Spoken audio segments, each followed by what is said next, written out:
तो अगेन से हाँ, देखिए ये वेबसाइट है। यहाँ पर आपको सारा मिलेगा। आपको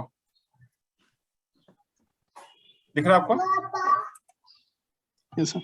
ओके, सो हमें क्या करना है, देखिए यहाँ से आपको ये सारे सेक्शंस है ना मगअप करने सारे। देयर इज नो अल्टरनेटिव, क्योंकि you will get many questions where it says some sentences and then it talks about this belongs to which sections, ऐसा क्वेश्चन आता है। सो हम क्या करेंगे, रीड टुगेदर। सो कोई पढ़ेगा क्या? You will anyone read for this for me? Yes, sir. Can I? या please. Section 1. Section 1 is short title, extent and commencement. Point number 1. This act may be called the Patents Act 1970. Correct. So आप इसको याद रखिए, sometime this question में asked है। Please make some notes also है। जब मैं कुछ बोलता हूँ ना, please keep writing notes. You can write the notes in your books or anywhere else, क्योंकि we will not get a second chance to discuss these sections again. So sometime you may get confused कि what is this act called? This could be a question, है ना? So this could be a question. What is this act called? So you should know that this act is called Patent Act, 1970. The Patents Act 1970. So this is called like this. Okay, not the Patent Act of 1970 or something different. They may give anything different, but जो option रहेगा the Patent Act 1970. This is the right answer. Next line पढ़िए. It extends to the whole of India. Correct. So many times this question comes. Okay, कि it extends to all of Northeast, all of Bengal, excluding क्या बोलते हैं उसको, Delhi, excluding this, excluding Jammu and Kashmir, ऐसे करके question आते हैं मतलब. Okay, and extends to whole of India. So the correct answer is extends to whole of India. ऐसा आएगा. Next पढ़िए. It shall come into a force on such date as the central government may, by notification in official gazette, and appoint. See, इसको आपको ऐसे पढ़ना, देखिए. It shall come into force on such date. Such date कौन सा date? Such date. As the central government, okay. Such date as the central government may, by notification official gazette. So central government has to publish a notification in official gazette. तो official gazette में ये website पे publish होती है। जैसे कि हमारा जो पेटेंट एग्जाम के लिए नोटिफिकेशन आया था, या फिर जो एक्स रूल चेंज होते हैं उसका नोटिफिकेशन आता है। सो ए नोटिफिकेशन कम्स, उसमें एक डेट होता है, appoint, provided that different dates may be appointed for different provisions of this act. तो ऐसा नहीं है कि एक एक्ट आ गया तो वो सबके लागू होती है। अगर वो किसी एक सेक्शन के लिए है तो उस सेक्शन का डेट वो रहेगा। अगर मान लो सेक्शन 1 चेंज किया, एक ऑफिशियल गैजेट निकला, उसमें डेट है सेक्शन 1 के लिए, तो क्वेश्चन का पूछा सेक्शन 2 के लिए डेट लगेगा क्या? नहीं लगेगा, वो केवल सेक्शन उसी के लिए रहेगा जिसके लिए लागू हुआ है।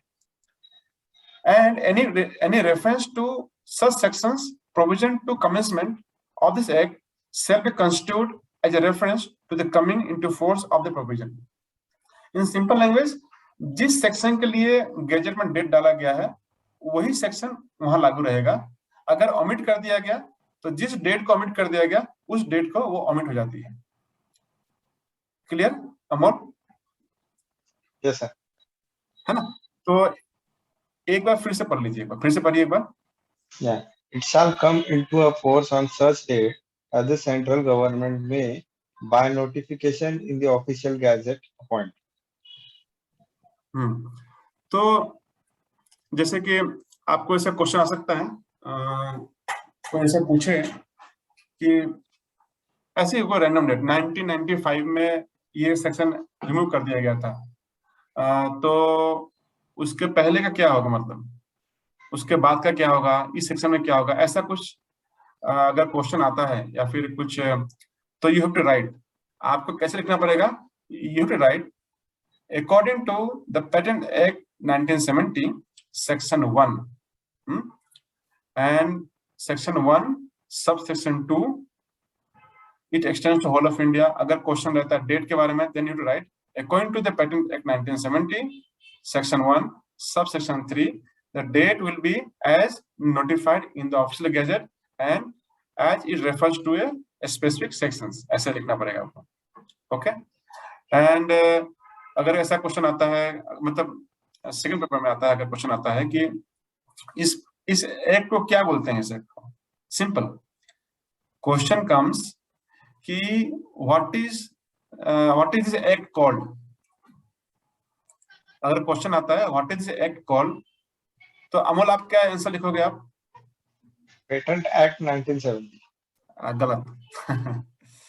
आपको लिखना है according to the Patent Act 1970 section 1 subsection 1 this act is called the Patent Act 1970. Clear Amol? Yes sir. हाँ. निर्जा बताओगे क्या आंसर लिखोगे आप? According to the Patents Act 1970 section 1 subsection 1 this act may be called the Patents Act 1970. Correct. अगर आपने सिर्फ answer ऐसा लिखा ना what is this act called patent act 1970 you may not get good mark क्योंकि this refers to some sections. Okay yes sir. है ना. अगर आपको इंटरव्यू में पूछ दिया ना आपको okay what is this act called आपने प्लेन आंसर दिया ना द पेटेंट एक्ट 1970 है ना they may not give you full marks. मतलब अगर उन्होंने सोचा होगा इस मार्क्स के लिए आपको मैं 5 नंबर दूंगा दे मे गिव 1 mark और हाफ मार्क जो भी उनको दिया कोई मार्क ना दे. मतलब you have to speak, you have to start practicing of speaking like this or writing like this. And one more thing आपको मैं बता देना चाहता हूँ, हम लोग को इतना एज हो गया ना क्लास 12 के बाद हम लोग लिखना छोड़ दिया है. ठीक है तो मैं आपको बताता हूँ आज से आप लोग ना लिखना प्रैक्टिस कीजिए. Start writing with pen and pencil. Pen से या पेपर में लिखना प्रैक्टिस कीजिए क्योंकि एग्जाम के दिन में वो 3 घंटा ना बहुत भारी पड़ता है और उसके बाद हमारी जो हैंडराइटिंग होगी ना हम खुद भी दोबारा नहीं पढ़ पाए क्या लिखा था हमने उसमें. एक तो रस रहता है एग्जामिनेशन टाइम पे, टाइम कम रहता है, प्रैक्टिस नहीं रहेगी ना तो हाथ घूमता ही नहीं है. मतलब कुछ लिखने जाओगे हाथ घूमेगा नहीं, मतलब बहुत स्लो हो जाएगी या फिर बहुत फास्ट हो जाएगी है ना. सो वी स्टार्ट राइटिंग मतलब है ना मतलब प्रैक्टिस कीजिए लिखने का. मतलब you should have practice of writing. मतलब अभी से शुरू कर दीजिए 2 घंटा 3 घंटा लिखने का प्रैक्टिस कीजिए. मुझे भी नहीं था हैबिट एग्जाम देने से पहले तो then I also started practicing writing कैसे करना है. Okay next we read section 2. So I will request some other person to read. कोई और पढ़ेंगे क्या? Yes sir. Prashant. Yes Prashant पढ़िए. Subsection second definition and interpretation. Subsection first in this act unless the context otherwise required. Subsection clauses A of subsection first of section second. Appellate board means the appellate board referred in section 116. देखिए ये appellate board के बारे में अभी recent changes हुए हैं तो हम बाद में पढ़ेंगे. बताऊंगा मैं लेकिन ऐसा ही नहीं. ठीक है तो section 9 the patent act 1970 section 2 का 1 का ए बी है. ऐसा ही नहीं है. क्या है? पेटेंट एक्ट 1970 सेक्शन 2 का 1 का ए बी है. ऐसा ही नहीं. तो definition of assignee is given here. So whenever a question comes who is assignee तो आपको कोट करना पड़ेगा द पेटेंट एक्ट 1970 सेक्शन 2 1 का ए बी असाइनी. क्या क्या तो बताइए. ये क्वेश्चन आया था लास्ट टाइम क्वेश्चन आया था ये. बोलिए पढ़िए प्रशांत. Sub clauses A B assignee includes an assignee of assignee and the legal representative of wait. Assignee includes assignee of the assignee. अगर कोई असाइनी है उसने अगर किसी को असाइन कर दिया है तो वो भी असाइनी बन जाता है. क्लियर? ठीक है ना. अगर मैं असाइनी हूं अगर मैंने किसी को असाइन कर दिया है तो वो भी असाइनी बन जाएगा. एंड आगे बढ़िए. and the legal representative of deceased assignee. हाँ, इसी समय मतलब अगर किसी का डेथ हो जाती है तो उसका जो लीगल रिप्रेजेंटेटिव है वो भी असाइनी हो जाता है, ठीक है। आगे बढ़िए। And reference to the assignee of any person include reference to the assignee of legal representative or assignee of the person. हाँ, तो ये ना एग्जैक्ट इसमें बहुत सारे क्वेश्चन आते हैं, मतलब यू मे गेट क्वेश्चन, मतलब इंटरव्यू क्वेश्चन पूछ सकते हैं आपको, रिटन क्वेश्चन हो सकता है या फिर पेपर 1 में क्वेश्चन आ सकता है। So this you should know, और इसको घुमा के पूछ सकते हैं, मतलब दे में आस्क इन डिफरेंट फॉर्मेट, जैसे कि मेरा एक पेटेंट है and then I made someone assignee, can he be assignee or not. और अगर किसी पर्सन का डेथ हो जाती है देन वो पेटेंट किसको असाइन हो जाती है, मतलब so according to the patent act 1970 section 2(1) AB, legal representative of the assignee can be assignee, है ना। So we have to speak like this. So this is a important one, आपने याद रखना चाहिए। असाइनी का असाइनी होता है, legal representative of deceased assignee होता है, and the references to the assignee of any person include references to the assignee of the legal representative or assignee of that person. मतलब assignee of any person include reference to the assignee of the legal representative. Legal representative अगर उसने किसी को assign कर दिया then he also becomes assignee, और assignee of that person अगर उसने फिर किसी को कर दिया तो वो assignee बन जाएगा। तो this is the definition of assignee। तो पेटेंट कॉन्टेक्स्ट में assignee कौन है? तो पहले तो असाइनी है जो पेटेंट फाइल करता है, उसके नाम पे होती है, उसके बाद तो जो करेंगे वो सारे लोग असाइनी हो जाएंगे। तो ये प्रोसेस है, मतलब है। सो देखिए, ये समझना आसान है, ये मतलब conceptually it is not difficult, but exam में अगर आपने नहीं लिखा या इंटरव्यू में आपने नहीं बोला according to the patent act 1970 section 2(1) AB, assignee इसको बोलते हैं। सो आपको ध्यान रखना है कि you need not memorise this specific line, ये एग्जैक्ट लाइन आपको याद करने की जरूरत नहीं है, ठीक है। Prem, I have a question here. Prem, बोलो I have a question here. हाँ, For example, for company like the big MNCs, first of all, because we work for some big MNCs where we work for them, so we are the authors, and the assignee would be the company only. In some Correct, of the correct. universities, it is only the university professors and the students working with them. In that case, whether the university is the assignee or the authors are the assignee. there is two things. One is the inventor, one is the assignee. So these two are different. Okay. So inventor can be assignee, or a company or university could be assignee. Okay, that means to say that is specific line item in the patent headline first page, that who is the assignee, who is the authors in that you have Correct, to clearly mention. Yes. So there is one assignee and there is inventors. Okay, thank you. One is assignee, one is inventor. So inventor are people who work. तो जब हम किसी MNC में काम करते हैं, R&D में काम करते हैं, तो company take the assignee right, they get a sign कि हम जो भी इन्वेंशन करेंगे that is automatically assign to the company. So उसके असाइनी कंपनी होती है। तो there is assignee, there is inventors. Sometimes inventor could be the assignee. मैंने पेटेंट फाइल किया है और मैं खुद ही असाइनी हूँ, तो मैं असाइनी हूँ, मैं भी इन्वेंटर हूँ, असाइनी में दोनों सेम में ही हूँ। और अगर बाद में मैंने किसी को पेटेंट बेच दिया तो अब असाइनी वो चला गया। तो rights is with assignee, not with inventor. All the patent right lies with assignees. तो जो भी असाइनी है उसके साथ पेटेंट राइट लाई करता है। We will read all the sections and it will come. Okay, please go ahead. Thank you. Thank you. Now ABA, Prashant Pariya. Yeah, ABA, Budapest Treaty, means the Budapest Treaty on the international recognition of deposition of microorganism for the purpose of patent procedure done at Budapest on 28th day of April 1977, as amended and modified from the time to time. Correct. So whenever we work with any microorganisms, we need to deposit. जो gene sequencing है, genome है, वो सारा हमको deposit करना पड़ता है। So this comes in the Budapest Treaty, and you will get questions.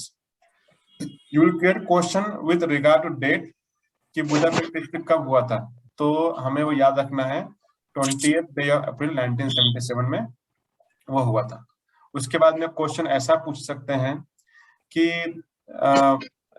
Do we need to deposit genetic sequence, मतलब आपको क्वेश्चन पूछेगा कि हमें कोई क्लाइंट आपके पास में आया है, वो बायोलॉजी में काम करता है, उसने कुछ नया एल्गोरिथम के बारे में जीन सीक्वेंसिंग किया है, सो उसका क्या करना है, हमें उसको डिपॉजिट करना है कि नहीं करना है।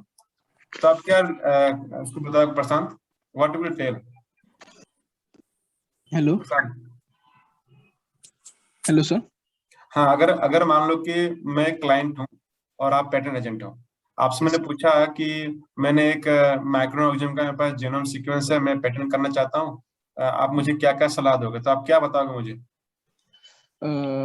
पहले सर जो माइक्रो ऑर्गेनिज्म है उसको डिपोजिशन के जो दिल्ली में होता है, इसका ऑफिस है माइक्रो ऑर्गेनिज्म का डिपोजिशन का। नहीं प्रशांत, आपका आंसर गलत है, 0 नंबर। आपको ऐसे बोलना है, according to patent act 1970 section 2(1) ABA, there is a Budapest Treaty signed on 20th April 1977. According to that, you have to deposit the microorganisms for the purpose of patent procedures. ऐसा आपका answer होना चाहिए आपका। Okay sir. है ना? फिर से बोलिए आपका आंसर, फिर से बोलिए। According to Patent Act 1970, the section 2 of clauses ABA, the Budapest Treaty, according to Budapest Treaty, sir थोड़ा नहीं कोई नहीं, आपका अपना लैंग्वेज में बोल सकते हो, मतलब एग्जैक्ट जैसा लैंग्वेज यहाँ लिखा है वैसा बोलने की जरूरत नहीं।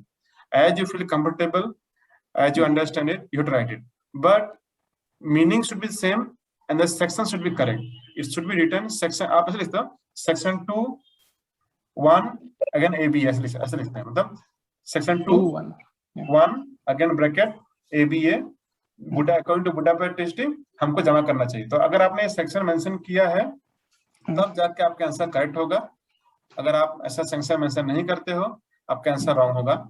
और जब आपका पार्ट 1 में जब क्वेश्चन आता है उसमें तो फिर तो आपने गलत टिक कर दोगे, मतलब बुडापेस्ट ट्रीटी रहेगा या फिर ABA रहेगा या फिर AB रहेगा, तो you should not get confuse कि ABA था, AB था, AC था, इसमें कंफ्यूज नहीं होना चाहिए। And then you should talk like this. Next पढ़िए। AC, capable of industrial application in relation to an invention means the invention is capable of being made or used in an industry. Correct. हम आगे पढ़ेंगे हम। So invention should be capable of industry application. ऐसा हमको आगे मिलेगा। We are just reading the definition and interpretations. तो capable of industry application. तो अगर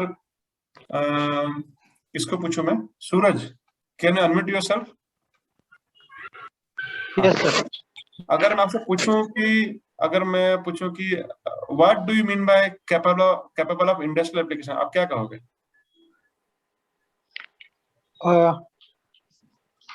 According to Patent Act 1970, section 2 of subsection AC.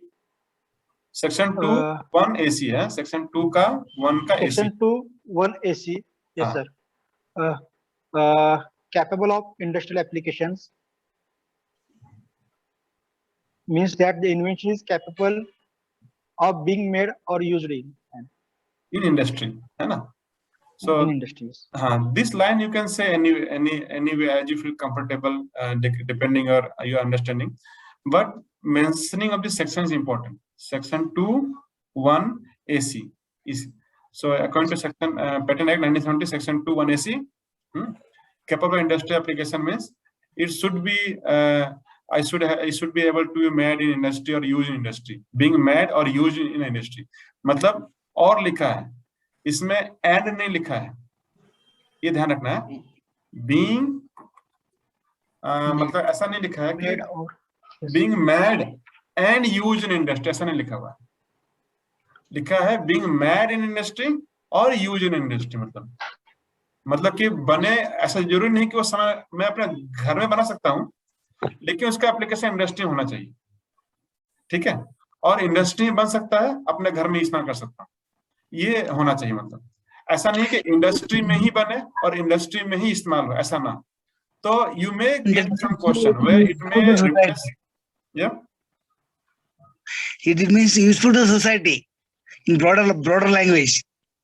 No, but it is good, but when we answer the question, you should not write useful to society. That is not the clause.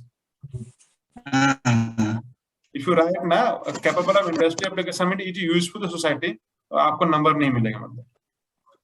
So that broadly means that it should have any utility in industrial applications. Right, ऐसा बोल सकते हैं आप. But the basic point कैसा 2 point यहाँ पे हैं. Capable of being made in industry or used in an industry, है ना. मतलब कि वो इंडस्ट्री में बनने लायक होना चाहिए मतलब, और इंडस्ट्री में यूज होना चाहिए मतलब इसलिए बोल रहा हूँ आपको मैं, क्योंकि समटाइम दे में ask question.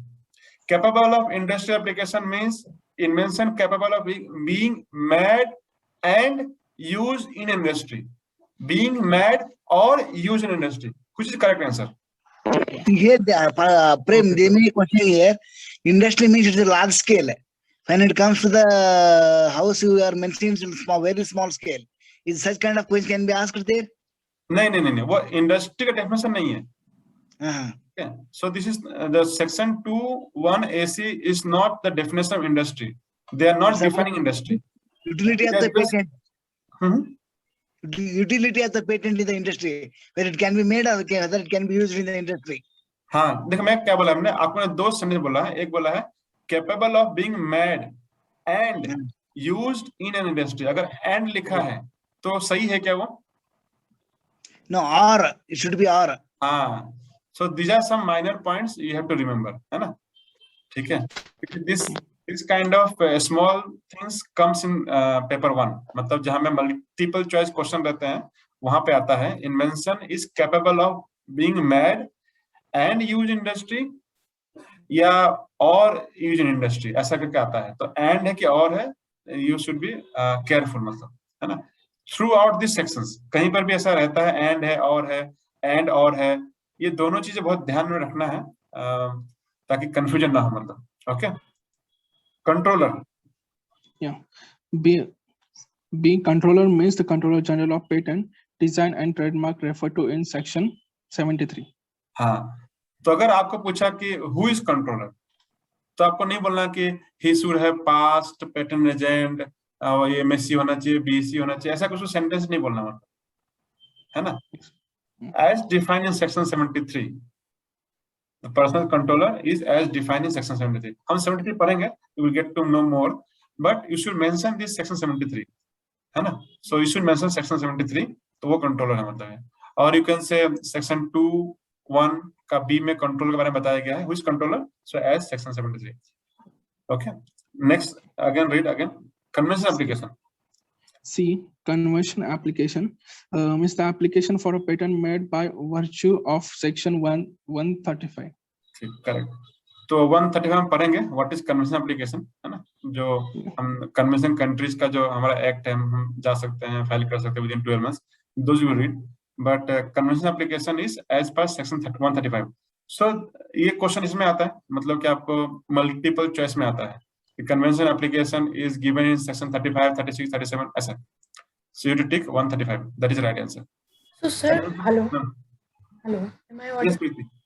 Yes. So how should we define it when if asked for convention application? It will be like section 2 subsection 1 C or section 135 directly? Section 135 directly. Okay. Okay. समझो section 35 पढ़ेंगे ना हम ना. Then उसमें जो है condition लिखा है, that should you should mention. ये 2(1) का C का जरूरत नहीं है, क्योंकि it refers to section 135. So we should directly quote according to Patent Act 1970, section 135. These are the things. तो वो तो लिखने के लिए आएगा तब आएगा, लेकिन जब मल्टीपल चॉइस क्वेश्चन आएंगे ना, there they can also ask कि convention application is referred in which section. तो section 135 है, 136 है, 138 ऐसा, they may get confused है, ऐसे क्वेश्चन आते हैं. सर क्वेश्चन ऐसे भी आ सकता है ना, व्हाट इज दैट, अगर डेफिनेशन ऑफ कन्वेंशन एप्लीकेशन ऐसे दे दिया है and there might be a confusion between section 2(1) C and section 135। तो अगर डेफिनेशन दिया तो 21C टिक करेंगे, अगर what is section 135 means that is different, no? So ऐसा भी आ सकता है ना, आ सकते हैं। There are chances. Okay, Correct है। ठीक है सर, ओके। डी है, 1 का डी है convention country, means a country or a country which is a member of group of countries or union of countries or inter-government organizations referred to as convention country in section 33. So ये means a country or a country which is a member of group of countries or union of countries or inter-governmental organizations referred to as convention country. So question ऐसा पूछ सकते हैं जैसे कि countries तो हमको पता है, पर inter governmental organisation, this is something new मतलब ना. So can inter governmental organisation be part of convention country? तो हम तो हो जाएंगे कंफ्यूज, ये तो कंट्री मतलब कंट्री होना चाहिए, इंटर गवर्नमेंटल ऑर्गेनाइजेशन क्या वर्ड आ गया ये, so we may get confuse. So ऐसा ध्यान रखिए. So it may come like this, inter governmental organization भी एक लाइन है इसमें मतलब. Or can a group of countries be the convention country? It's not like the convention country is one country. It could be a member of a group of countries or union of countries. वो सारे भी एक साथ आ जाते हैं. So this all comes under convention country. तो section 133 में हम डिटेल और पढ़ेंगे. So it can be like the one who signed the Paris Convention and all comes into this kind of convention country, right? 1 minute.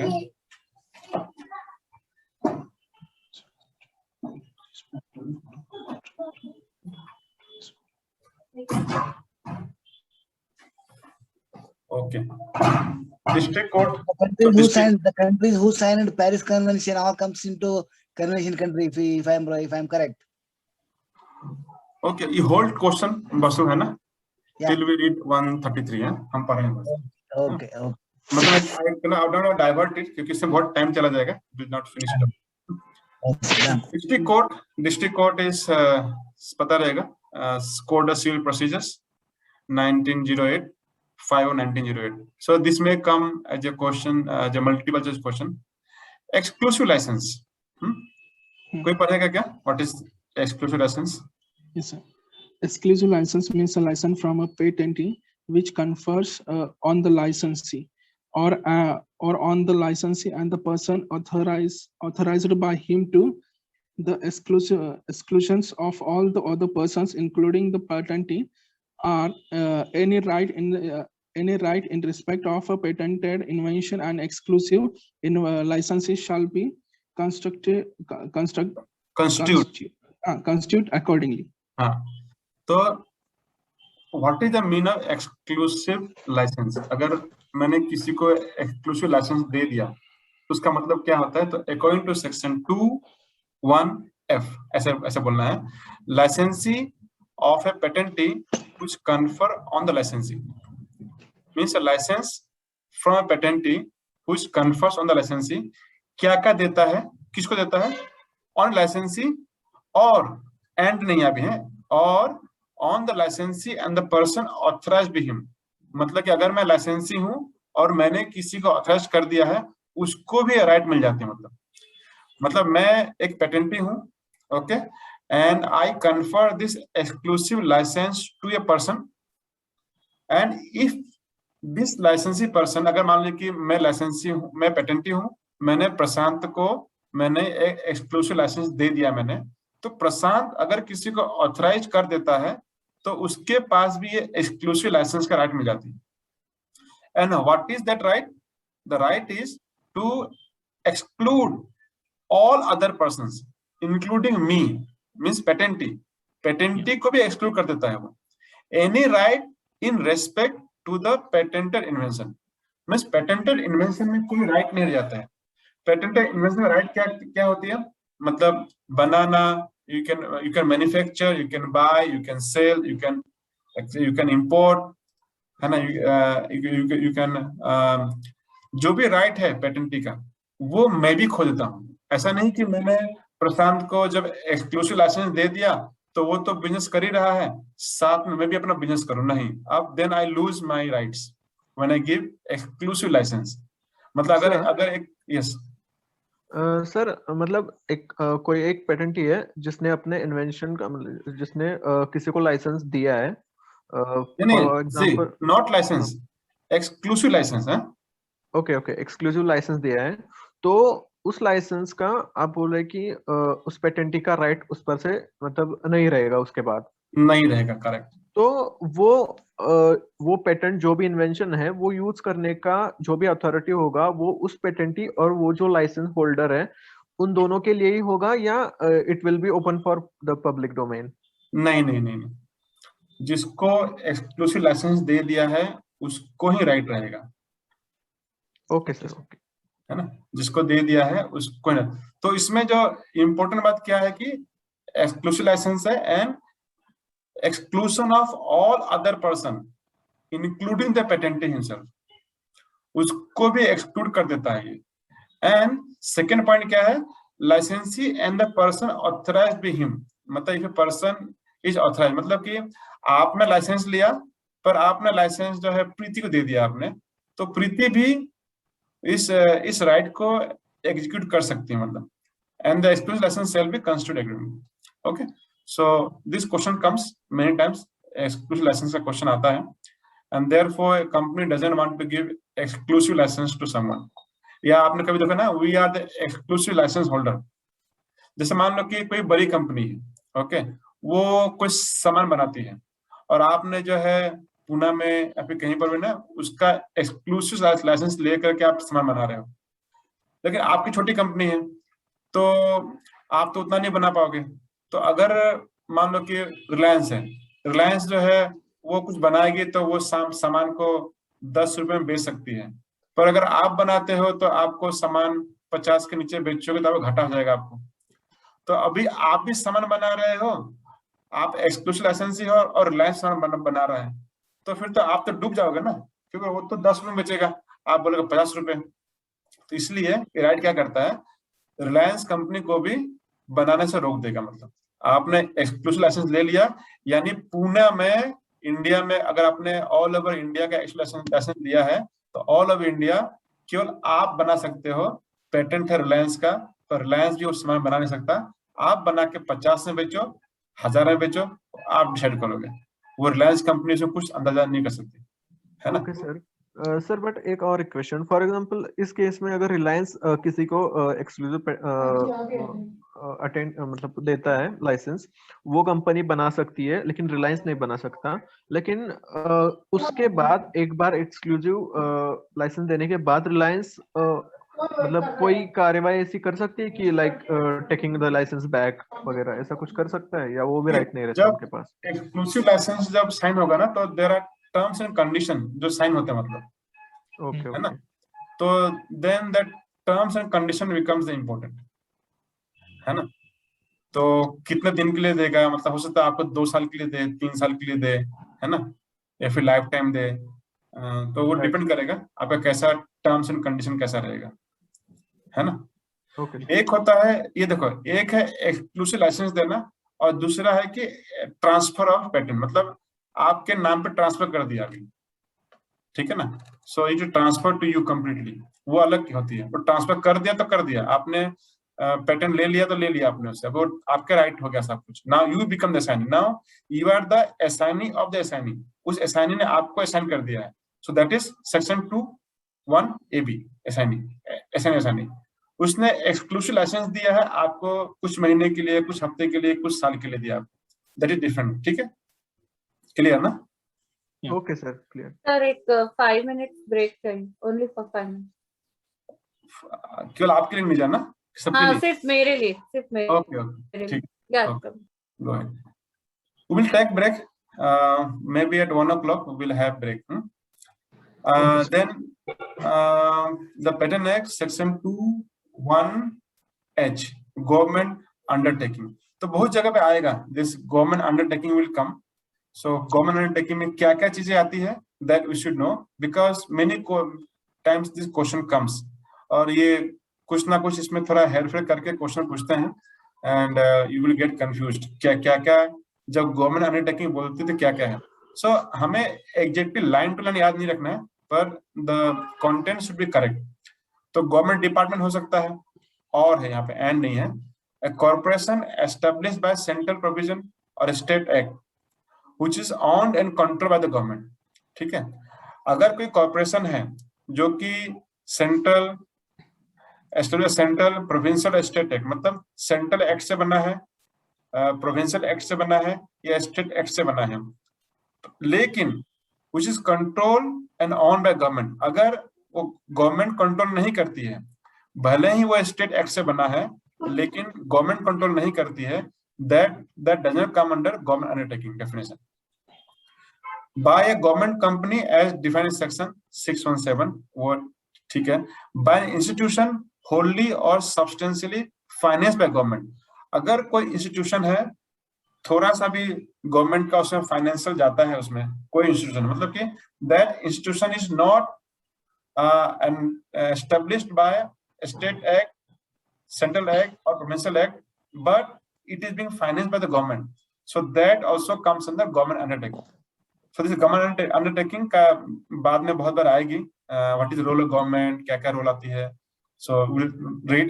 so whenever this comes in a government undertaking, this definition you should remember, very simple है, government का रहे या government control करे ये होना चाहिए, provincial act से रहे, या गवर्नमेंट कंपनी गवर्नमेंट की हो, या गवर्नमेंट का फाइनेंशियल उसमें कुछ रहे, मतलब होली हो, पूरा गवर्नमेंट करता 100%, या सब्सटेंशियली। नाउ सब्सटेंशियली फाइनेंस जो है ये थोड़ा वेग टर्म हो गया। सब्सटेंशियली फाइनेंस कितना परसेंट होगा, 60% सब्सटेंशियली होगा कि 5% सब्सटेंशियली होगा कि 90% सब्सटेंशियली होगा, this word is not clear here. So when you ask substantially financed by government, वो कितना परसेंट सब्सटेंशियली माना जाएगा, that is a vague term, okay, so I don't have any answer to this, but we should know कि ये सारे definition है government undertaking के। so जहां पर भी ऐसा कुछ वर्डिंग रहते हैं ना substantially, so we should be very careful, मतलब ये सारे ही आर्गुमेंट होते हैं कोर्ट केसेस बनने के, this becomes the case history, कहीं पे कुछ केस हुआ रहेगा जहाँ पे कि it says substantially finance by government, तो उन्होंने कितना परसेंट लिया था, मतलब गवर्नमेंट का 90% था ऐसे सब्सटेंशियली बोल रहा था, 10% था तब भी सब्सटेंशियली बोल रहा था, 1% था तब भी सब्सटेंशियली बोल रहा था, कैसा था वो depend on case law, which I am not clear. So हमारे एग्जाम के लिए that is not that much important, we should know substantially financed, कोई परसेंटेज नहीं पूछा जाएगा। So whenever there is government undertaking, तो क्या होता है कई बार कि दे राइट दिस 1 2 3 4 और दे में आस्क फिफ्थ नंबर, सो दे में से ऑल ऑफ दिस और 1 2 3 4 5 ऑफ दिस और नन ऑफ दिस, इस तरह के आते हैं questions, so you should remember this. और नेक्स्ट कम्स हाई कोर्ट। हाँ, under what condition they will take, the government will undertake this kind of activities? Under what condition? Under what circumstances? I'm not clear Basu, आप क्या पूछ रहे हो ना? Under what circumstances? कौन सा conditions में circumstances में government will interfere in such things? नहीं, जैसे देखो, जैसे कि DRDO है ना, the national security and national interest or disease kind of things and all that. नहीं बसु, वो दूसरा टॉपिक, मतलब यहाँ पे क्या पूछ, जैसे कि आपका DRDO है, फिर से अपना जो न्यूक्लियर पावर प्लांट्स है, ये सारा गवर्नमेंट का अंडरटेकिंग है ना। फिर जैसे बहुत सारे जो प्राइवेट और सेमी प्राइवेट चीजें होती है जहाँ में गवर्नमेंट फाइनेंस करती है, वो सब चीजों के बारे में बात कर रहे हैं यहाँ पे। अच्छा है ना, वो दूसरा सेक्शन बस है, हम आएंगे उस बारे में। Okay, thank you. So and then high court in relation to state और यूनियन टेरिटरी में, high court having territorial jurisdiction in that state or union territory as the case may be. The High Court is very clear. International applications means an application for patent made in accordance with PCT, ना, Patent Corporation Treaty. So ये definition आता है. What is international application? अब इसे क्या कहोगे आप?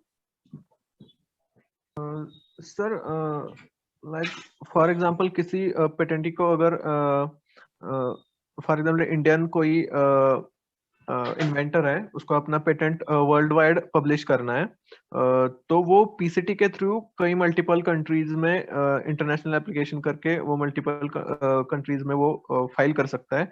उसके लिए उसने अगर पीसीटी पे वो एप्लीकेशन फाइल किया तो उसे 30 मंथ्स का टेन्योर मिल जाता है। देखिए अभिषेक, आपने इतना जानकारी दिया ना, पर इफ आई एम इंटरव्यू ना, I will give you 0 number. Okay sir. क्योंकि आपने हमको नहीं बोला the section 2(1) IA। Right sir, right sir. अगर आप इतना बोलते हो ना, I think international application is defined in section 2(1) IA and it relates to PCT, you will get 5 out of 5। अगर आपने सेक्शन नहीं बोला ना, आपने सारा हिस्ट्री बोल दिया, सारा प्रोसेस कर दिया, किसी का पैटर्न फाइल भी करवा दिया, लेकिन फिर भी आपको 0 मिलेगा आपको। Okay sir, okay sir, I will remember that. So मैं बार बार क्यों बोला, क्योंकि दिस मोड शुड आपके दिमाग में, सबके दिमाग में ये घुसना चाहिए, मतलब इस तरह से बात करना। राइट, ठीक है ना? So international application means according to section 2(1) IA नहीं होता, IA है ये। IA means an application for patent made according to PCT। तो जो PCT फाइल करते हैं उसको इंटरनेशनल एप्लीकेशन बोलते हैं according to IA। Okay, clear ना? कोई और पढ़िए from J onwards। Invention means कौन पढ़ेगा? प्रशांत आपने पढ़ रहे ना, कोई दूसरा पढ़ेगा? Okay sir. Sir, I'll read. Sachin here. Sachin, हाँ पढ़े सचिन। Section 2JA. J नहीं, J। Okay. Section 2J. Invention means section 2 ये 1 है, सेक्शन 2(1) का J। Section 2(1)J. Invention means a new product or process involving an inventive step and capable of industrial application. हाँ, great. सो मैंने पूछा कि सचिन, मैंने एक नया चीज बनाया है, वो इन्वेंशन है क्या? तो आप क्या उत्तर दोगे मुझे?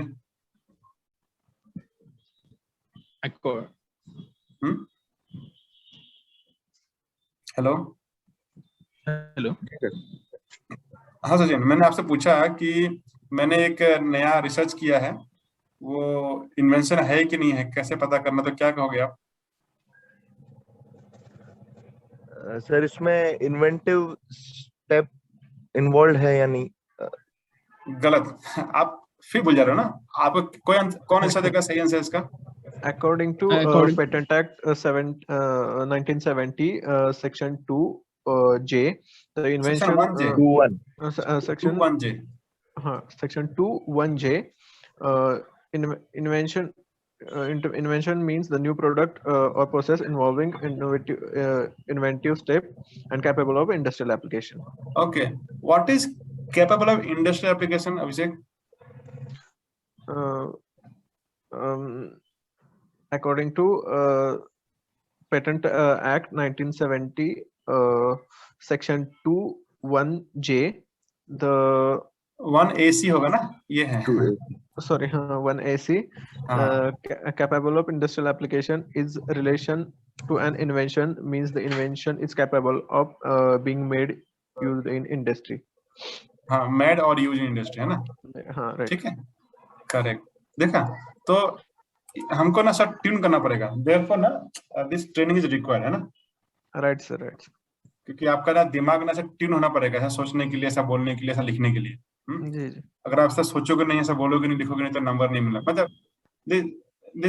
अगर किसी ने अगर पेटेंट इंडस्ट्री में काम किया है 4-5 साल ना, तो उसको तो लमसम आइडिया हो जाता है उसको, है ना, कि क्या चीजें हैं। But that will not help me to clear the exam. So when it says about invention, so you to talk about section 2(1)J. Invention means new product, not product, new product or process. So we can have invention, it should be a product or a process, should be product or process. And second is it should involve an inventive step, and third is capable of industrial application. And what is the meaning of industrial application? It is given in section 2(1)AC. Capable of industrial application means invention capable of being made or used in industry means, तो इसको expand करेंगे हम लोग J को, so it becomes like according to section 2(1)J, new product or process. So I can have a patent for a product or a process which involves an inventive step and is capable of industrial application. Industrial application means being made और use in industry. ठीक है ना, जे ए पढ़िए, कौन पढ़ेगा?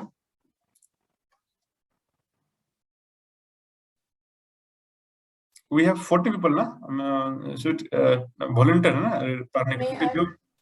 जो पढ़ेगा ना, he will have more clarity. Sir, may I? Yeah, anyone, yeah, Preeti.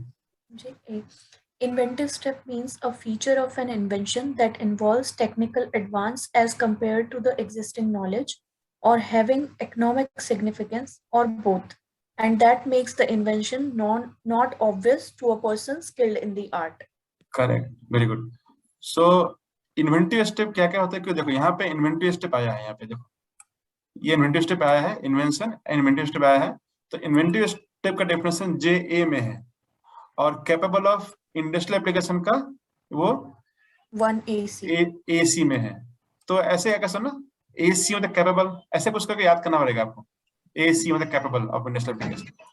सो यहाँ पे क्या क्या बोल रहा है जे ए में, पॉइंट देखिए क्या क्या बोल रहा है। Invention that involves technical advance as compared to existing knowledge. So there is an existing knowledge, उसके ऊपर वो technical advancement बता रहा है। That is an inventive step.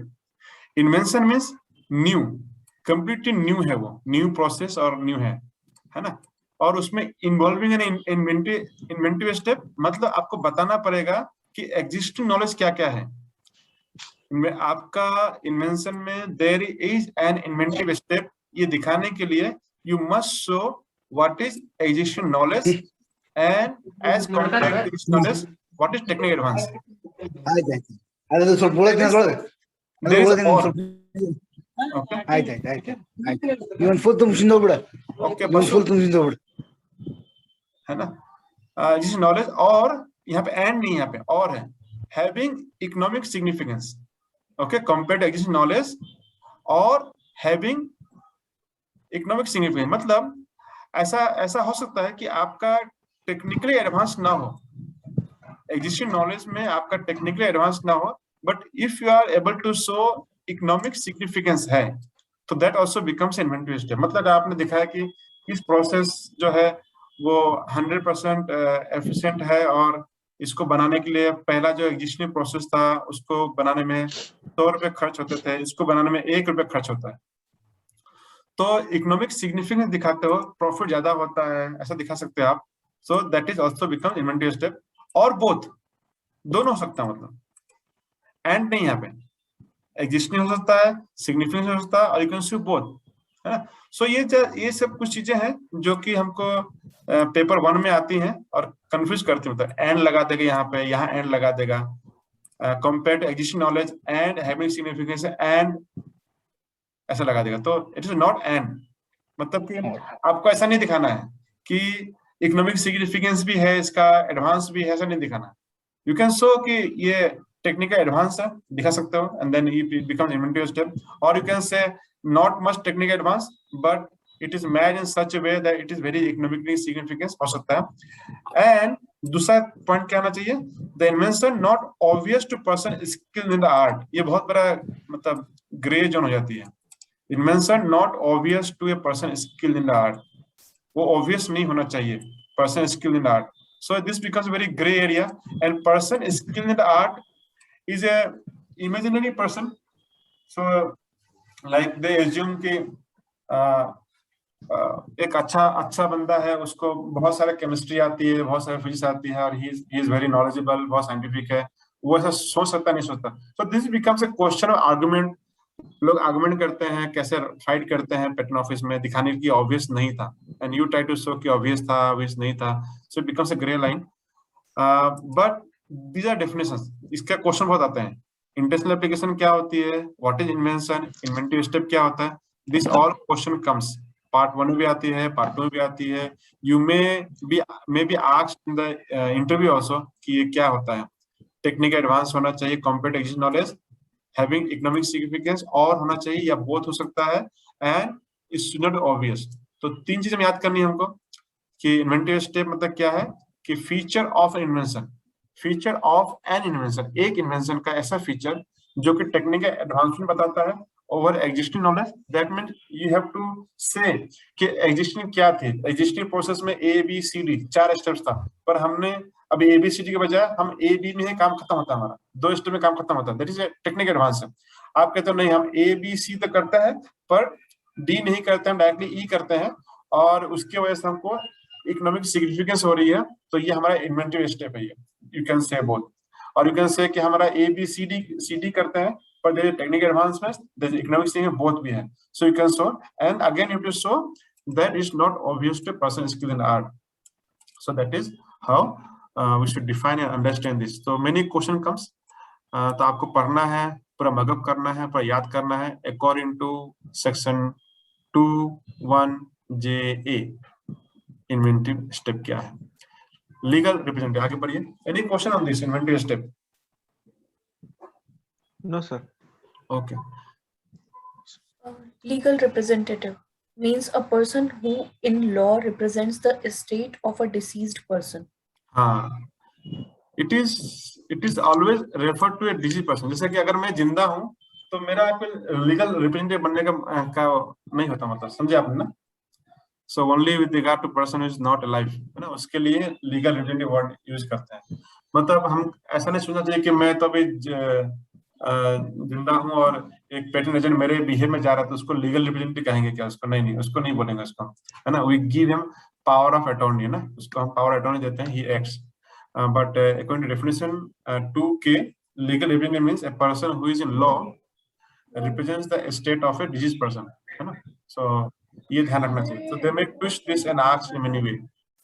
So Next part. then power of attorney is different from the legal representative. Correct. So, You cannot say okay. the power attorney. You cannot say Okay. you cannot I say I'm sending a legal representative, right? Okay.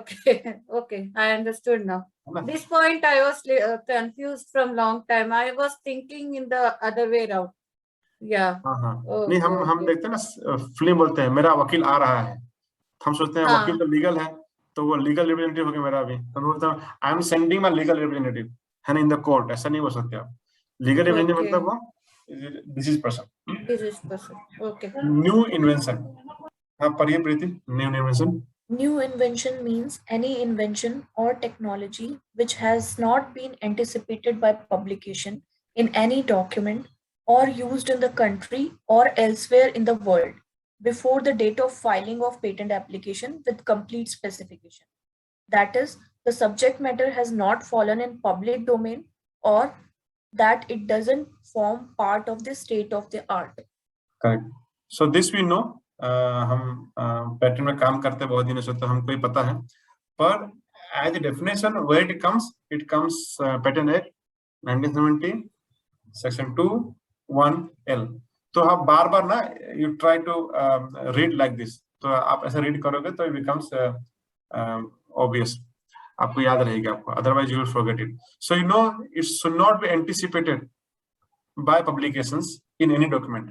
यहाँ पे and नहीं है, और है, मतलब publication नहीं होना चाहिए, और यूज इन कंट्री, कहीं भी यूज इन द कंट्री नहीं होना चाहिए, एल्सवेयर इन द वर्ल्ड भी नहीं होना चाहिए, है ना. तो आप पूछोगे ना use in the country. In the country मतलब what is in the country? In the country मतलब the country in which we are filing the patent, वहां यूज नहीं होना चाहिए. तो आप पूछोगे कि तो यूएस में हो गया तो नहीं, और elsewhere in the world दोनों लिखा है. यूज्ड इन द कंट्री मतलब जिस कंट्री में पेटेंट, मतलब इन द इंडिया फाइल नहीं होना चाहिए, और दुनिया में कहीं भी नहीं होना चाहिए before filing patent application with provisional application. सही कि गलत? प्रीति, कंप्लीट स्पेसिफिकेशन. अगर यहाँ नॉन प्रोविजनल डाल दिया तो फिर नहीं होगा. हाँ, तो ये ध्यान रखना पड़ेगा ना. तो अगर आपका ये ध्यान नहीं रहा, आपने खाली आधा पढ़ा, सेंटेंस पढ़ा, तो आप बोलेगा कि तो सही था सेंटेंस, फिर मुझे नंबर क्यों नहीं मिला मुझे? It is complete application, not provisional application है.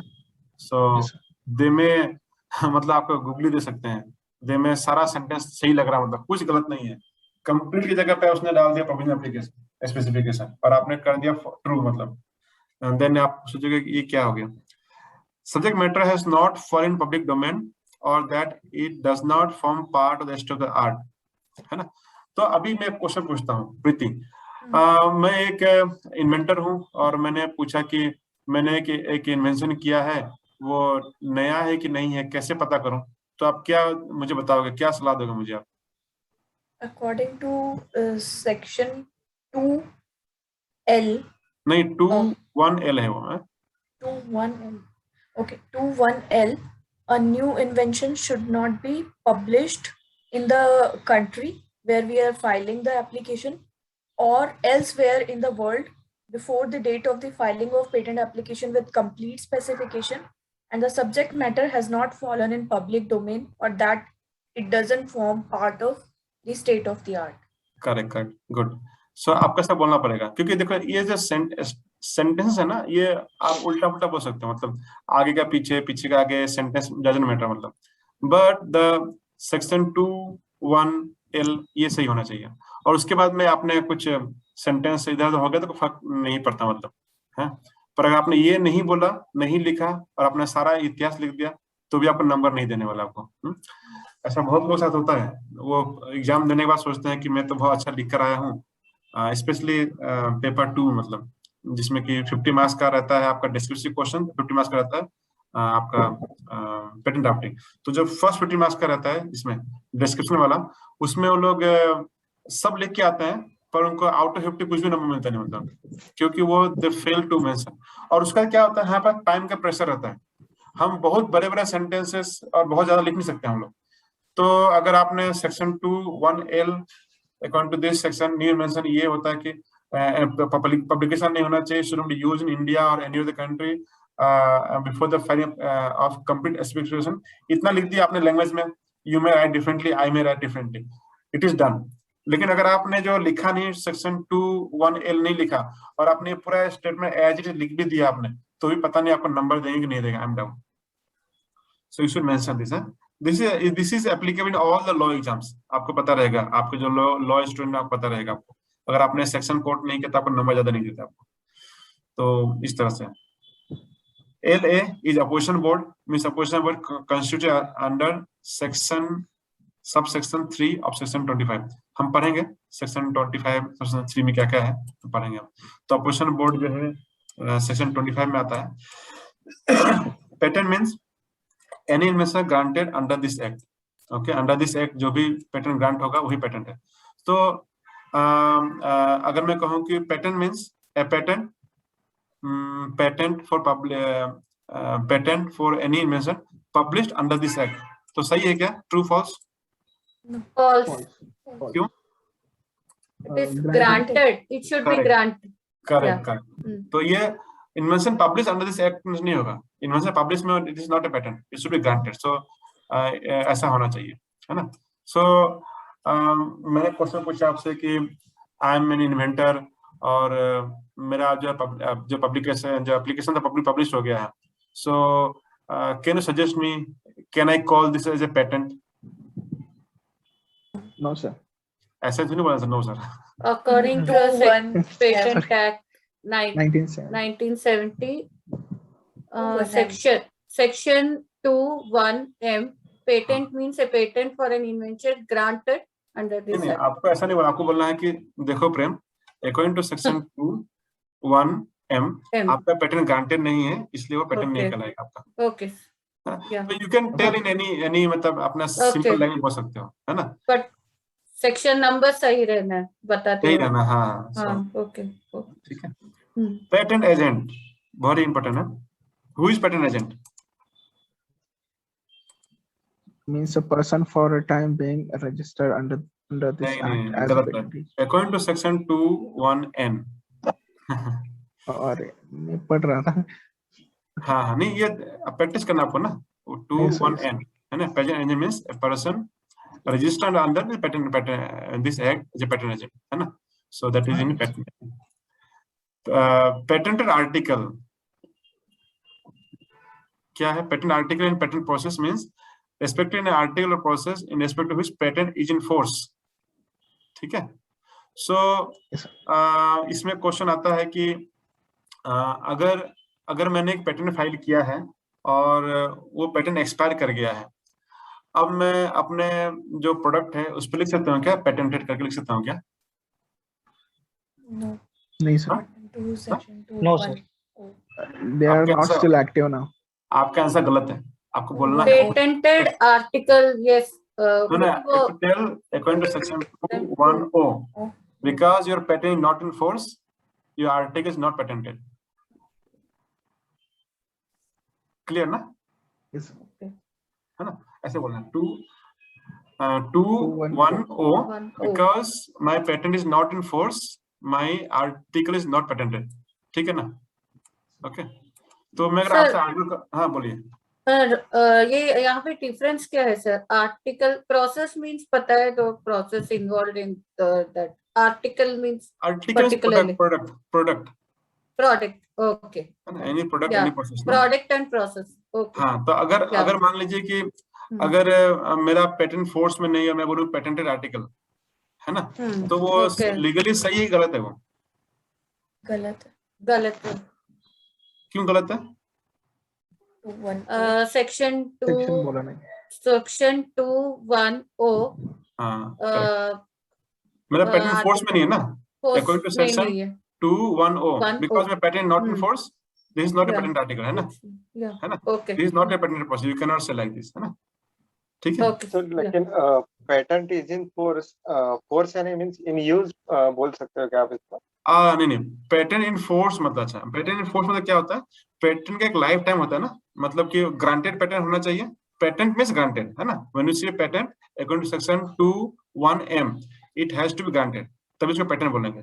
और ग्रांटेड होने के बाद, ग्रांट होने के बाद पेटेंट बोलते हैं इसको। और इन फोर्स मतलब मैंने उसका हर साल जो उसका मेंटेनेंस फी है मैं भर रहा हूँ, मतलब जो उसका रिन्यूअल फी है मैं भर रहा हूँ और कंटिन्यू कर रहा हूँ, और उस पेटेंट को किसी ने अपोज नहीं किया है, उसको अपोज करके उसको मतलब डेट नहीं बना दिया, मतलब, है ना, मतलब एक्टिव पेटेंट है वो। तो पेटेंट इज इन फोर्स मतलब ये होता है कि पेटेंट है, मतलब ग्रांटेड है, और उसके बाद में उसका फी पे कर रहा हूँ, उसको किसी ने अपोज करके उसको नल एंड वॉइड नहीं कर दिया है, डेट नहीं हो गया है, इस तरह का उसको पेटेंट बोलते हैं। तो अगर किसी का पेटेंट फाइल किया है किसी ने, वो पेटेंट ग्रांट हो गया है, और उसके बाद मैंने उसका फी पे करना बंद कर दिया, पर 20 साल मेरा बीता नहीं, अभी मैंने फी पे करना बंद कर दिया, तो मैं क्या बोल सकता हूँ, पेटेंट आर्टिकल बोल सकता हूँ क्या? तो सीज होने तक एक टाइम रहता है सर, अगर सीज हो गया तो पेटेंट नहीं है। हाँ, जब तक जितने समय तक आपने फी पे नहीं किया ना, उतने समय तक आप नहीं लिख सकते कि पेटेंट आर्टिकल, क्योंकि उतने समय तक आपका पेटेंट जो था फोर्स में नहीं था, समझे आपने ना? ओके। तो अगर मान लो कि 6 मंथ तक मेरा पेटेंट फोर्स में नहीं था, तो वो 6 मंथ तक मैं जो आर्टिकल बेच रहा हूँ उसमें मैं पेटेंटेड अगर लगा के बेचा ना, तो कोई मेरे पर सू कर सकता है, will read.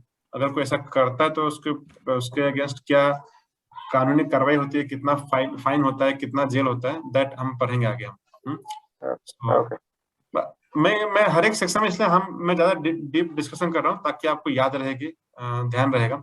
And I would ask, we have 14 participants, पर सब लोग की आवाज सुनाई नहीं देती मुझे। I would request everyone should participate ना, okay. And then okay, so next is patent corporation treaty, है ना। इसका डेट याद रखना है, 19 डे ऑफ 1970, ये हमारा पीसी का डेट है। बुडापेस्ट का डेट कितना था? 28 अप्रैल 1977, 20 अप्रैल 1977, है ना, ये बुडापेस्ट का डेट है। और पीसीटी का है 19 जून 1970, है ना। सो डेट का भी क्वेश्चन आता है, सो मेमोराइज डेट आल्सो। पेटेंटी कौन है? A person for time being enter on the register as the grantee or proprietor of the patent. He is a patentee. He has to be entered register as a grantee or proprietor of the patent. He is called patentee. Then there is a patent edition. So ये सब will come later. Section 54 में patent edition है. Patent office section 74 में आता है. So here आपका question आ सकता है, section 54 किसके लिए है? पेटेंट एडिशन के लिए है। सेक्शन 2(1)Q क्या है? तो पेटेंट एडिशन के लिए है। पेटेंट ऑफिस सेक्शन 74 के लिए है। Person includes government. तो यूजुअली हमको ये नहीं सोचना चाहिए पर्सन मतलब असाइनी और पेटेंटी या इन्वेंटर, ये लोग ही पर्सन होते हैं। अगर बहुत बार ये वर्ड आएगा पर्सन करके, सो यू शुड अंडरस्टैंड कि गवर्नमेंट भी पर्सन में आता है। And person interested is different. कोई पढ़ेगा क्या है पर्सन इंटरेस्टेड क्या है? जो लोग नहीं पढ़े वो पढ़िए। मैं सर या एनीवन, या please read. section 21T, person interested includes a person engaged in or in promoting research in the same field as that to which the invention relates. Correct. So हम क्या पढ़ेंगे कि कुछ कुछ काम जो है, जैसे कि पेटेंट को अपोज करने का जो काम है, can be done only by person interested. Sometimes you will see कि this patent can be opposed by any person. So can be opposed by any person is different, and when it says can be opposed by person interested, that is different. Person interested वही है, that means if I am going to oppose the patent and the clause says person interested, then I must show to the patent office that I am a person engaged in or in promoting research in the same field. मतलब मैं उस area में काम करता हूँ, मैं researcher हूँ, या मैं उस एरिया को प्रमोट करता हूँ ना, same field to which the invention relates. जिस फील्ड का इन्वेंशन है मैं उसमें, जैसे कि हम पढ़ेंगे आगे, so will come about the person and person interested. So person means government also. तो गवर्नमेंट भी पर्सन इंटरेस्टेड तभी आएगी जब वो गवर्नमेंट ऑर्गेनाइजेशन जो है एंगेज है रिसर्च फील्ड में या प्रमोट करती है, मतलब पैसा देती है, फंडिंग करती है, तब जाके it comes in the person interested. So this is very important. Person and person interested are different, so we should understand this. And they should work in the field in which the invention is related. मतलब अगर invention जो है chemistry का है और मैं pharmaceutical मतलब pharmaceutical का हूँ, मतलब केमिस्ट्री फार्मास्यूटिकल से केमिस्ट्री सेम है, पर जैसे कि एक कोर केमिकल इंडस्ट्री का है, जैसे कि मेरा जो केमिस्ट्री है वो ऑयल फील्ड के लिए है, पर आप जो है फार्मास्यूटिकल में काम करते हो, so you will not be treated as person interested. You may be person which may include government also, but you are not a person interested, क्योंकि आप ऑयल फील्ड में काम नहीं करते, आप ऑयल फील्ड एरिया में काम नहीं करते, so you will not be treated as person interested. So आप कुछ कुछ काम नहीं कर सकते, you can not oppose such kind of patent. Pre position है, ग्रांट पोजीशन है, हम पोस्ट ग्रांट पोजीशन है, इसमें हम डिफरेंस देखेंगे, कहीं पे पर्सन आता है, कहीं पर्सन इंटरेस्टेड आता है। So we should see this. Pharmaceutical substance means any new entity involving और वन और more inventive step. Okay, so अगर कहीं पे फार्मास्यूटिकल सब्सटेंस लिखा है, so that is a new entity which involves one और मोर इन्वेंटिव स्टेप। ये inventive step का डेफिनेशन कहाँ हमने पढ़ा था? हमने ऊपर पढ़ा था, हमने इन्वेंटिव स्टेप JA में पढ़ा था हमने, इन्वेंटिव स्टेप क्या है। तो this is like pharmaceutical. And prescribed means, okay, so many times it will say prescribed, as prescribed. So हम पढ़ेंगे एज प्रिस्क्राइब्ड मींस क्या था, कोई पढ़ेगा क्या? As per Indian Patents Act 1970, 21U, prescribed means A. In relation to proceedings before a high court prescribed by rules made by the high court. B. In relation to proceedings before the appellate board prescribed by rules made by the appellate board, and in other cases prescribed by rules made under this act. Correct. तो इसका मतलब है कि हम लोग अभी act पढ़ रहे हैं, हम एक्ट पढ़ रहे हैं, तो एक्ट में ना ये वर्ड आएगा प्रिस्क्राइब, तो एज प्रिस्क्राइब, ठीक है। तो एज प्रिस्क्राइब बोल दिया, और अगर वो टॉपिक हाई कोर्ट के लिए है तो हाई कोर्ट का जो रूल है वो लागू हो जाएगा। अगर वो एपलेट बोर्ड का है, अभी तो एक अमेंडमेंट आ गया एपलेट बोर्ड के बारे में, हम पढ़ें बाद में। अगर एपलेट बोर्ड के लिए है तो एपलेट बोर्ड के लिए है, अगर उस एक्ट के लिए है तो एज प्रिस्क्राइब अगर बोल रहा है तो हमको उस कॉरेस्पॉन्डिंग रूल्स को देखना पड़ेगा जहां में लिखा है क्या करना है, जैसे कितने दिन के बाद कौन सा फॉर्म भरना, एज प्रिस्क्राइब लिख दिया। एज प्रिस्क्राइब मींस फिर हमको देखना पड़ेगा रूल्स में कौन सा फॉर्म भरना है, कितना फी पे करना है, कितना टाइम लगेगा, ये सब चीज एज प्रिस्क्राइब। तो रूल्स में लिखा है as prescribe. As prescribe means high court का तो हाई कोर्ट का रूल चलेगा, एपलेट बोर्ड का तो एपलेट बोर्ड का, और अगर हाई कोर्ट एपलेट बोर्ड का मेंशन नहीं है तो रूल्स हमें पढ़ना पड़ेगा एक्ट में लिखा रहता है एज प्रिस्क्राइब, तो एज प्रिस्क्राइब हम उनको रूल रेफर करना पड़ेगा। मैं आपको दिखाऊंगा कैसे रेफर करते हैं। So will refer to that rules, किस रूल्स में क्या लिखा है। एज प्रिस्क्राइब मींस कौन सा फॉर्म भरना है, फॉर्म 2 भरना है, फॉर्म 8 भरना है, फॉर्म 10 भरना है, फॉर्म 7 भरनी है, कौन सा फॉर्म भरना है, कितना फी पे करना है। तो एज प्रिस्क्राइब मींस ये फॉर्म भरो, ये फी पे करो, it is according to patent act rule this, ये अमेंडमेंट, ये सब हमें लिखना पड़ेगा आपको। ठीक है। प्रिस्क्राइब मैनर्स, अगर प्रिस्क्राइब मैनर लिखा हुआ है तो payment of the prescribe fees. Priority date W has the meaning assigned it to by section 11, तो section 11 में प्रायोरिटी डेट्स का है। then register means what is register, तो section 67 में रजिस्टर के बारे में दिया गया। ट्रू एंड फर्स्ट इन्वेंटर, कोई पढ़ेगा क्या है ये?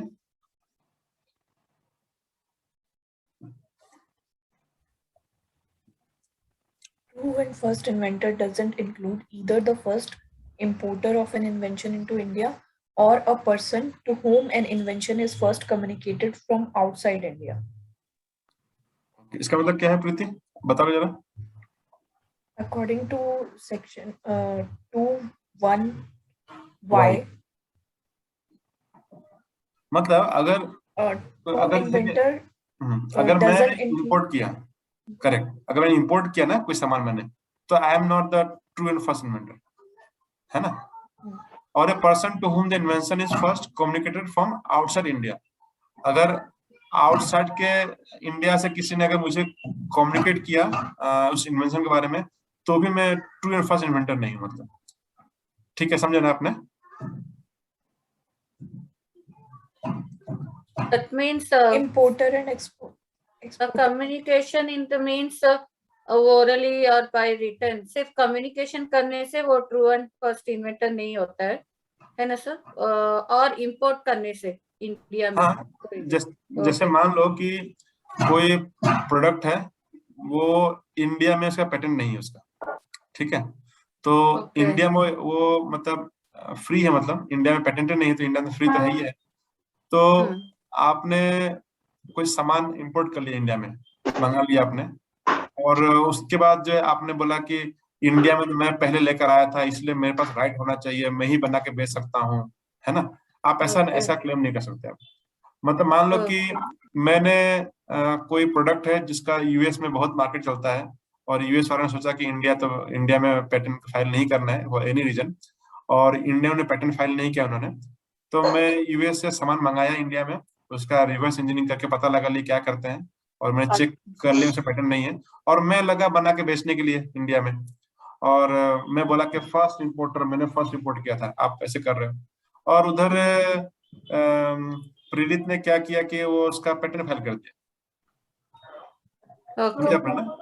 है ना, और उस पर कुछ पेटेंट ले लिया उसने, तो फिर आप नहीं कह सकते अरे मैं ही इन्वेंटर हूँ, मैं फर्स्ट लेकर आया था, मैंने इंडिया में लेकर आया था, मुझे राइट नहीं दे रहे, कैसा देश है, कैसा कंट्री है, आप ऐसे हल्ला नहीं कर सकते आप, है ना। आप इंपोर्टर हो, doesn't mean you are the inventor. Sir ये चेक होता है क्या इंटरनेशनल ट्रीटी में? किसमें?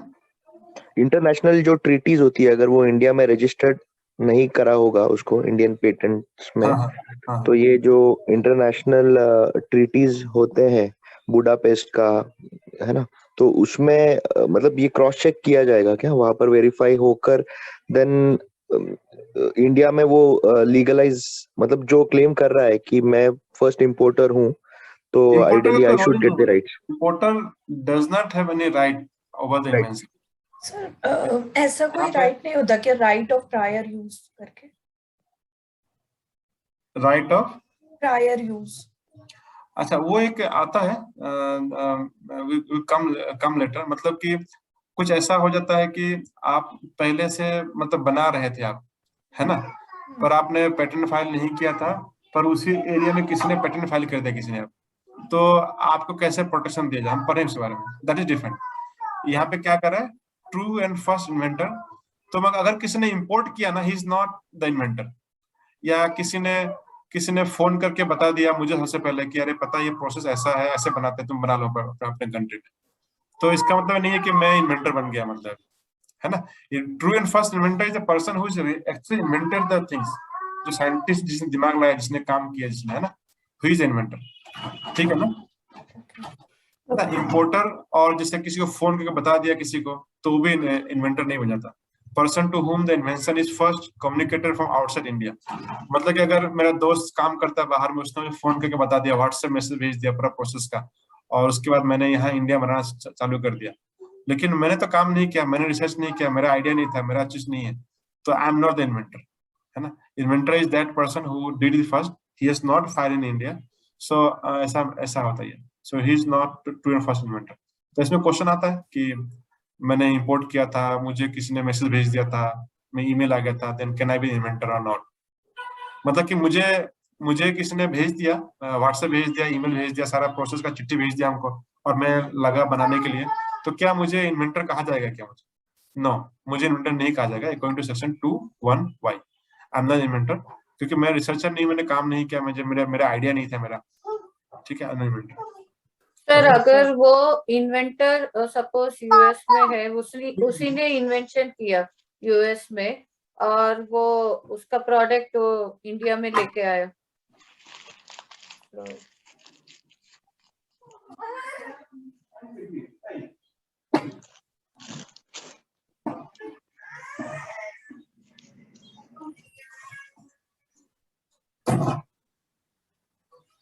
हाँ बताएं मुझे। हाँ सर, अगर वो जो इंपोर्ट करता है ना इन्वेंशन इंडिया में, वो खुद ही इन्वेंटर है यूएस में, तो भी वो अलग क्लॉज में आएगा क्या? नहीं, देखो, जो इन्वेंट किया ना वो इन्वेंटर है। मतलब हाँ, अगर मैंने किसी को बता दिया तो ऐसा नहीं कि वो इन्वेंटर बन गया हो, ओके, है ना, या ठीक मैंने है। इंपोर्ट कर लिया तो मैं इन्वेंटर बन गया, मतलब ऐसा नहीं है। So that is not the right covered in this, है ना। ओके ओके, ठीक है। सर जो इन्वेंटर है जिसने यूएस में इन्वेंट किया होगा और वो इंडिया में आकर उसको फिर से वो प्रोडक्शन स्टार्ट करना है, मैन्युफैक्चरिंग स्टार्ट करना है, तो उनको फिर से इंडियन पेटेंट एक्ट्स के अंडर इंडिया में भी उसको रजिस्ट्रेशन कराना पड़ेगा क्या? देखिए, पेटेंट कैसा है, patent is the negative right, okay, patent is a negative right, patent is not A positive right. मतलब मान लीजिए कि ये प्रोडक्ट है, कोई कंपाउंड है, तो मैंने इसे पेटेंट फाइल कर लिया, तो मैंने पेटेंट फाइल कर लिया, इसका मतलब ये नहीं है कि मुझे ये बनाने का राइट मिल गया, मैं दूसरे को रोकने का राइट मिला मुझे, ठीक है। मतलब patent is not A positive right, ठीक है ना, क्लियर? मतलब कि मैंने अगर पेटेंट किया है ना, मैंने पेटेंट फाइल कर लिया, a process of making a mosquito repellent मैंने बना दिया, ठीक है। अब वो जो प्रोसेस मैंने लिखा है मस्किटो रेपेलेंट, उस प्रोसेस से आप नहीं बना सकते, मैं भी नहीं बना सकता। ऐसा नहीं कि सरकार मुझे राइट दे रही है बनाने के लिए। To manufacture my own patented invention I should search for FTO clearance लगती है, फ्रीडम टू ऑपरेट क्लियरेंस लगती है। हमको देखना पड़ेगा किसी और का पेटेंट तो नहीं है जिसको हम इन्फ्रिंज करेंगे। हम पढ़ेंगे आगे, इन्फ्रिंजमेंट बारे में पढ़ेंगे हम लोग। सो बेसिकली अगर किसी का राइट नहीं है तो मैं बना रहा हूँ और मैं दूसरे को रोक सकता हूँ, मतलब समझे आपने ना। मतलब कि किसी और का पेटेंट नहीं है, पेटेंट मेरे पास में है, मैं दूसरे को बनाने से रोक सकता हूँ, लेकिन जब मैं बनाऊंगा तो मुझे कोई नहीं रोक सकता। मुझे रोकने के लिए किसी और के पास उसका पेटेंट होना चाहिए, लेकिन अगर मेरा पेटेंट है, मैं बना रहा हूँ, तो मुझे आप नहीं रोक सकते। आप अगर सर मेरा एक क्वेश्चन है इसके बारे में, आपका पेटेंट होना चाहिए उसके ऊपर।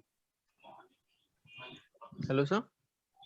हेलो सर एक क्वेश्चन है मेरा इस बारे में, कि आपने जैसे कहा कि मतलब कोई भी फॉर एग्जांपल यूएस का कोई भी इन्वेंशन हो, वहां का कोई भी पेटेंट हो, वो प्रोडक्ट अगर इंडिया में पेटेंटेड नहीं है तो सिर्फ वहां से इंपोर्ट करके यहाँ पे वो पेटेंट नहीं किया जा सकता, उसके लिए बहुत सी मतलब सर्चेस वगैरह होती है, एफटीओज करते हैं वगैरह, नहीं, मैं कह रहा हूँ, देखिए, अगर आपने पेटेंट, आप यूएस के सिटीजन हो, आपने यूएस में पेटेंट फाइल किया है, ओके, इंडिया में आपने पेटेंट फाइल नहीं किया आपने, ठीक है ना, तो आप अगर इंडिया में कोई आदमी कुछ काम करता है, आप उसको नहीं रोक सकते, आप उसका। अच्छा, अगर आपने इंडिया फाइल कर दिया, चाइना में कोई बनाएगा तो आप उसको नहीं रोक सकते, आपको चाइना में फाइल करना पड़ेगा। चाइना में बना दिया, जापान में आप नहीं रोक सकते, जापान में फाइल करना पड़ेगा। जिस कंट्री में आप चाहते हो, आप लोगों को उस पैटर्न को बनाने से रोकना चाहते हो, आपको उस कंट्री में आपको जाके रोकना पड़ेगा पैटर्न फाइल करके। ओके ओके ओके, राइट, ठीक है ना? मतलब स्पेसिफिक कंट्री में आपको जाना पड़ेगा और आपको पैटर्न फाइल करना पड़ेगा, उसके गवर्नमेंट को उसके हिसाब से फी पे करना पड़ेगा। इंडिया में पैटर्न फाइलिंग फी दूसरा है, जापान में दूसरा है, चाइना में दूसरा है, यूएस में अलग अलग है। हर कंट्री का अपना अपना पैटर्न लॉ है। जो हम अभी जो पढ़ रहे हैं वो केवल इंडिया के लागू है। यूएस का अपना अलग लॉ है, जापान का अपना लॉ है, हर एक कंट्री का अपना अलग अलग पैटर्न लॉ है। तो उस कंट्री में उसके हिसाब से हमको चलना पड़ेगा। इंडिया में कोई भी आएगा, जापान से आए, यूएस से आए, उसको इंडिया का लॉ फॉलो करना पड़ेगा और इंडिया में पेटेंट होगा तब जाके किसी को रोक सकेगा। अगर कोई यूएस का कंपनी है और यूएस में चाइना, जापान, यूरोप सब में उसने पेटेंट फाइल कर लिया, पर इंडिया में उसने पेटेंट फाइल नहीं किया उसने, तो मैं उसका पेटेंट को ले लिया, मैंने पढ़ के समझ लिया और इंडिया मैंने मैन्युफैक्चरिंग प्लान मैंने बैठा दिया मैंने, तो वो मुझे इंडिया में आके मुझे रोक नहीं सकता। ठीक है। लेकिन अगर मान लो कि उसने इंडिया में पेटेंट फाइल कर दिया है उसने, ठीक है, तो और उसने मान लो कि बांग्लादेश में फाइल नहीं किया उसने, ठीक है, तो मैं बांग्लादेश में बनाया सामान और बांग्लादेश में सामान बना के इंडिया में इंपोर्ट भी नहीं कर सकता मैं, क्योंकि इंडिया में पेटेंट है उसका। क्लियर ना? Okay sir, okay. So we read section 2 का 2. In this act, unless context otherwise requires any reference, the controller shall be construed as including a reference to any officer discharging the function of controller in pursuance of section 73. So the patent office shall be construed as including a reference to any branch office of the patent office. तो ये तरह से second है, मतलब simple language हम कहें कि controller जो है किसी को भी अगर डिस्चार्ज कर रहा है ना, reference to any officer discharging the function controller, उसको भी कंट्रोलर ही आपको बोलना पड़ेगा। ओके, एक कंट्रोलर है, जो भी कंट्रोलर का ड्यूटी डिस्चार्ज कर रहा है उसको कंट्रोलर ही बोलना पड़ेगा आपको। एंड पैटर्न ऑफिस जो है उसका भी ब्रांच ऑफिस है, उसको भी पैटर्न ऑफिस की ही तरह ट्रीट किया जाएगा। So with this we just completed